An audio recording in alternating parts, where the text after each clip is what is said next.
Disinilah masyarakat harus paham, jangan gampang-gampang menerima pemberian orang ketika ada maksud saja. Ya kan, ketika ada tujuan. Begitu pilkada ada serangan pajar misalnya, ada ini itu, masyarakat.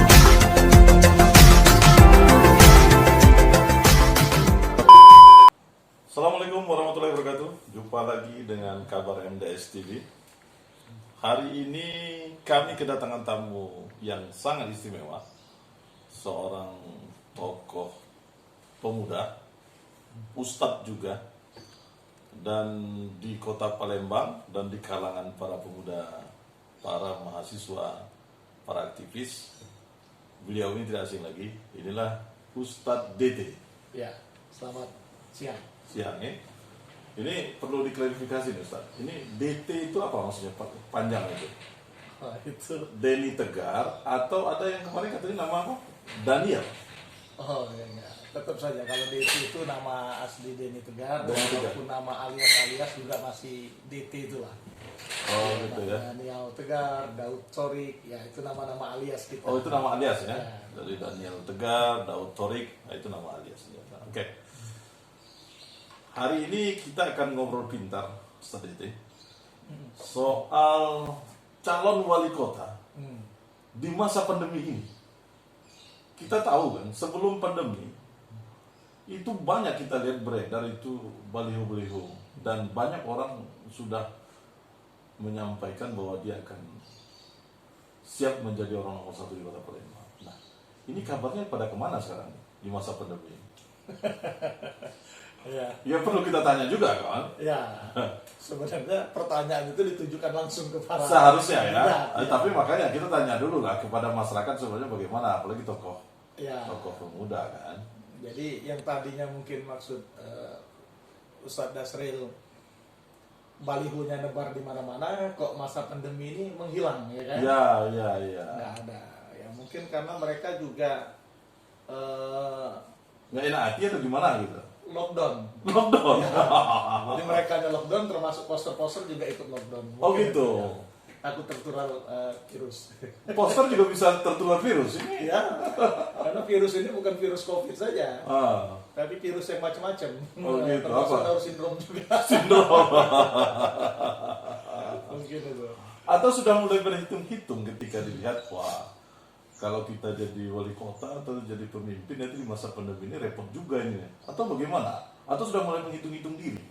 Ya, mungkin kita nggak tahu juga apakah memang pilkada masih lama, istilah wong kita ini kan Belando masih jauh ya kan?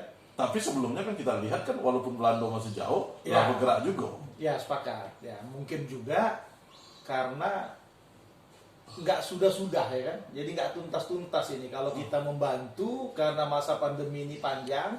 Yang tadinya anggarannya membantu misalnya satu kepala keluarga hanya 1, 2 sampai 10 sak beras misalnya. Ya. Pandemi ini panjang, akhirnya di luar anggaran, jadi kos yang besar. Sementara itu tadi Belanda masih jauh, jadi lebih baik sekarang mereka Lockdown dulu. Ya, Tapi kan bukankah hakikat seorang pemimpin itu ya muncul menunjukkan empati, simpati, karena ini kan juga semacam latihan dong. Artinya kalau hitung-hitungan jadi pemimpinnya karena kos, karena itu kayak kesannya berdagang nanti. Ya betul. Nah ini yang masyarakat juga harus tahu, masyarakat harus jelas. Artinya di saat masyarakat membutuhkan, mereka itu menghilang ya. Kalau benar-benar mereka menghilang, tidak seperti awal ketika belum ada COVID, ya pemimpin seperti ini memang udah nggak layak jadi pemimpin. Karena menjadi pemimpin itu harus peduli dan mendengarkan. Ya itu. Jadi, Amanah juga dia kan? Pasti. Ya kan, amanah. Salah satunya itu tadi. Jadi ketika mereka dengan adanya masalah, apalagi ini problem bangsa ya kan, bukan hanya problem sekitar saja, kota saja, bukan. Ini problem dunia justru COVID ini. Nah di sini mereka justru harus menunjukkan bagaimana empati dan kepedulian, bukan justru menghilang. Bukan malah lockdown diri. Ya, bukan malah lockdown diri. Artinya masyarakat atau warga kota Palembang ke depannya harus mulai juga cerdas dong melihat fenomena ini. Oh iya, betul. Iya kan? Nah, kalau pandangan Ustadz sendiri, selayaknya yang menjadi pemimpin Kota Palembang nantinya, kan kita sudah kelihatan ada persoalannya. Itu sosok yang seperti apa? Sehingga biar nanti masyarakat juga dapat gambaran.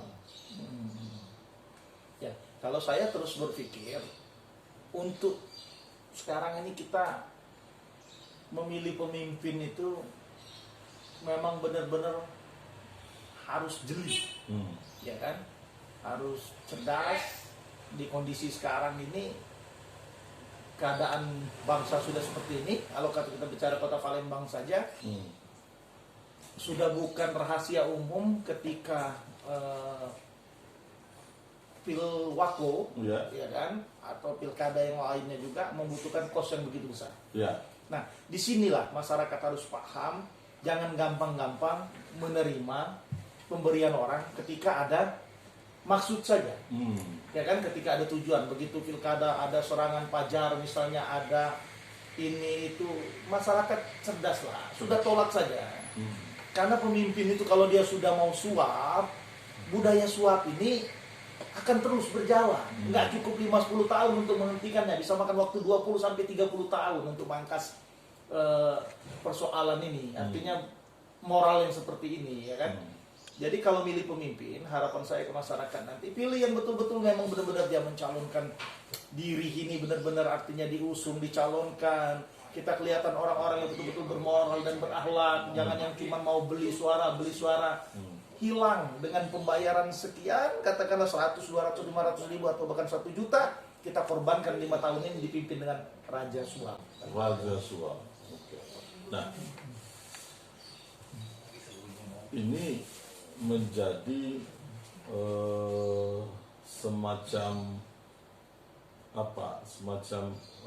ya harus ada keinginan juga dari masyarakat itu sendiri sebenarnya kan? Ya, untuk merubah itu. Betul. Nah, bila ini tidak ada keinginan, ya nasibnya ya seperti ini. Ya, tanggung sendiri. Ada anekdot mengatakan, ya ini kan rezeki 5 tahun lah, Ustaz, dia bilang.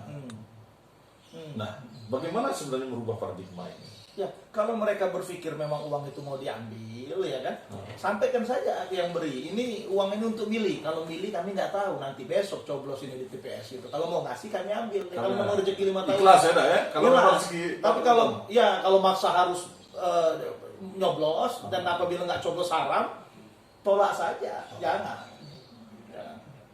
Gitu, Karena cerminan pemimpin itu cerminan masyarakatnya. Selagi masyarakat ini suka disuap, maka dia akan mendapatkan pemimpin yang menyuap. Kan begitu. Artinya cerminan masyarakat itu sendiri. Cermin masyarakat. Artinya masyarakat jangan pula kecewa dong ketika ini. Oh, jangan. Karena pemimpin itu sudah tertipu duluan. Saya suap 10 orang, ternyata yang milih saya 5 orang. Sekarang saya jadi pemimpin, rasakan nih. Kan iya kan? Makanya sekarang ini banyak yang kena prank ya. Oh iya. Ada yang mengatakan bahwa ada 11.000 triliun. Jadi kalau seperti itu kan ya nggak tahu ini prank ini gimana ya kan? Karena akibat dari pandemi ini bisa menyebabkan kebodohan, kelalaian, ya kan? Banyak sekarang kita lihat misalnya akhir-akhir ini 11 triliun dan kita Sumsel sendiri 2 triliun, ya kan? Kita saja diajarkan oleh pemerintah dan termasuk aparat kepolisian ketika menerima uang diraba, dilihat, diterawang. Pak Kapolda Sumatera Selatan kita support.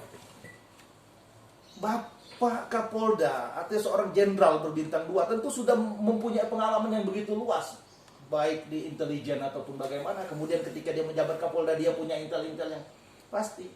Ya saya nggak tahu apakah sudah melakukan cek dan recheck atau bagaimana. Kalau terbukti memang menerima uang sebesar 2 triliun dalam cek itu, tentunya kan sebelum dipublish, dipikirkan dulu, dicek dan recheck lah ya, cross check bagaimana. Apalagi ini disaksikan oleh orang nomor 1 di Sumatera Selatan, ya kan? Kemudian disaksikan juga pada saat itu Pangdam nggak bisa hadir ya, diwakilkan oleh Danrem kalau nggak salah ya kan. Tapi kan itu kan ada niat baik lah dia karena tingkat percayaannya dengan orang Kapolda ini tinggi, jadi dia percaya Ya, saja. Kayak. makanya kita apresiasi niat baik orang itu kita apresiasi. Tapi kalau semua orang berniat baik, Pak besok saya mau nyumbang ini, tolong ini terimakan dulu secara simbolis. Saya menyumbangkan di gudang saya ada 3.000 ton beras misalnya. Kenyataannya nggak ada kan malu juga, tapi ini niat baik. Atau ada juga, Pak ini saya punya uang, ya kan, di teman saya ada 10 miliar. Kalau uang itu berhasil Bapak tagihkan, karena dia punya utang dengan saya sumbangkan untuk ini niat baik juga. Apakah harus dipublish? Dijelaskan ke masyarakat ini kita tagih? Enggak begitu juga dong, selesaikan dulu mungkin begitu ya kan. Tapi kita apresiasi semangat Pak Eko ya kan. Kita apresiasi beliau sudah kepedulian terhadap masyarakat luar biasa dan beliau juga bermasyarakat. Namun 2T ini memang tipuan telak ya kan. T pertama tipuan, T kedua telak ya. Ya, saya rasa memang menjatuhkan, makanya kepolisian harus tindak tegas juga kalau ini memang ada niatan-niatan yang nggak benar terhadap keluarga Akiditio ini, ya harus ditindak tegas dan jelaskan ke masyarakat. Kita lihatnya harus secara objektif lah ya. Ya kalau memang ada niatan untuk melakukan penipuan atau niatan karena ingin sesuatu, ya harus objektif juga kita Betul, betul. Jadi tidak subjektif. Jadi apa yang kita sampaikan itu benar-benar bahwa ini apa adanya. Tidak ada yang kita rekayasa, tidak ada yang kita tutup-tutupi kan gitu. Mungkin ini semangat dan kepolosan dari Bapak Kapolda, keterbukaan dia terhadap masyarakat. Ya. Begitu ada wacana menerima dia mau transparan, mungkin itu kan. Jadi memang bagaimana dia melibatkan semua stakeholder kan gitu, kita lihat dari gubernur, Pangdam, semua makanya kepala semua tokoh agama kan. Tokoh agama diundang, wartawan, ini saking terbuka. Sampai terbuka. Tapi yang sayangnya itu tadi dia tidak cross check juga ke itu yang mau nyumbang itu kan gitu. Makanya saya bilang dengan pandemi Covid ini jadi banyak orang yang lalai, akhirnya menjadi bodoh, bahkan ada yang stres ya kan. Kita lihat seorang artis terkenal juga, dia karena stres mengalami PPKM ini, Dinar Kendi ya kan. Dia berbusana bikini ya kan. Di jalanan ya. Di jalanan ya kan. Malah ada juga yang kita lihat sampai ada yang mau bunuh diri kan, yang di Jawa Barat. Oh iya. Yang ketua kafe itu kan. Betul. Akibat dari pandemi ini salah satunya ya. Kebijakan-kebijakan juga yang sangat-sangat menekan juga masyarakat kan gitu. Tapi Ustaz, saya sebenarnya kalau masalah 2T ini bukan masalah prank ya yang jadi problem bagi kita sebenarnya, yang saya rasakan. Karena buzzer itu ya. Jadi buzzer ini begitu ada mendengar berita ini nyumbang 2T, mulai saya ada rekaman beberapa pembicaraan buzzer termasuk rekaman visual juga saya punya. Mana ini, yang ini, kok lu nggak nyumbang ini, mana pengusaha ini, kan buzzer yang akhirnya dia membentur-benturkan. Nah ini yang saya tekankan agar ya mungkin buzzer ini itulah pekerjaannya, tapi tolong juga pakai hati ya kan. Jangan cuma sama anak bangsa jangan saling diadu-adu itu gitu. Sebenarnya. Silakan aja siapa yang mau nyumbang silakan. Karena itu hak pribadi seseorang. Hak pribadi masing-masing. Nah begitu ini nggak kejadian nyumbang gimana? Mau diserang lagi? Akhirnya kan terjadi perang. Terjadi perang. Makanya saya tekankan juga ke sahabat, orang-orang dekat saya, kita belajar bagaimana kita menjadi pemersatu, bagaimana menjadi penengah, bagaimana agar ini tentram damai. Jangan sampai setiap orang melakukan kejahatan ke kita balas jahat. Nah ini jangan sampai terjadi. Maka sering saya katakan, jangan sampai ketika anjing menggigit kita, lantas kita balas menggigit anjing ya. Nah, kan hal yang bodoh ini kan. Gitu ya. Oke, Ustaz, ini udah panjang sekali pembicaraan kita. Kita stop dulu karena ada pembicaraan lainnya nanti kita.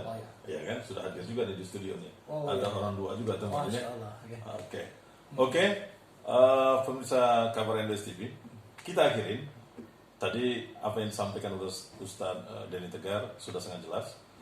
Bagaimana sikap kita dalam menghadapi pandemi ini, siapa pemimpin nanti yang akan kita pilih, dan soal prank, ya itu tadi apa yang harus sikap kita.